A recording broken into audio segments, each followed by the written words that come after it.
Seorang remaja berinisial RMMP, 19, nekat membunuh ayah kandungnya, Rijal Pasaribu, 47, di Desa Tasikserai, Kecamatan Talang Muandau, Kabupaten Bengkalis, Riau, Selasa, 7 April 2026, siang.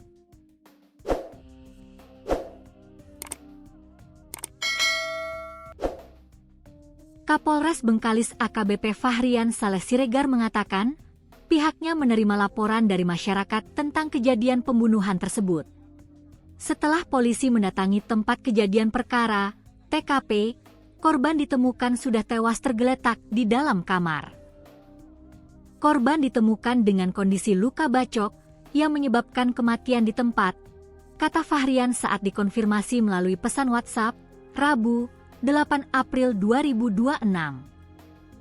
Berdasarkan keterangan saksi di lokasi kejadian, korban sempat bertengkar dengan istrinya pada pagi hari sekitar pukul 8 waktu Indonesia Barat. Pertengkaran dipicu karena korban meminta uang kepada sang istri. Setelah itu, istri korban pergi ke ladang. Sementara korban tinggal di rumah bersama anaknya atau pelaku, RMMP.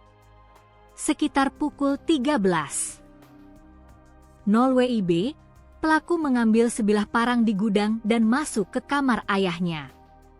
Saat itu, ayahnya sedang tidur siang. Pelaku langsung membabi buta membacok ayahnya. Korban terluka parah dan tewas di tempat. Dari hasil pemeriksaan medis, ditemukan beberapa luka terbuka di bagian kepala, leher, dan dada, serta patah tulang tengkorak dan leher. Tak lama setelah itu, petugas unit reskrim Polsek Pinggir mengamankan pelaku.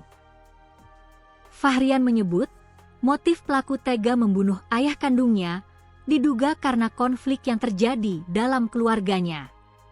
Motif pastinya masih kami dalami. Dugaan sementara mengarah pada faktor konflik keluarga yang memicu tindakan kekerasan berujung hilangnya nyawa, kata Fahrian.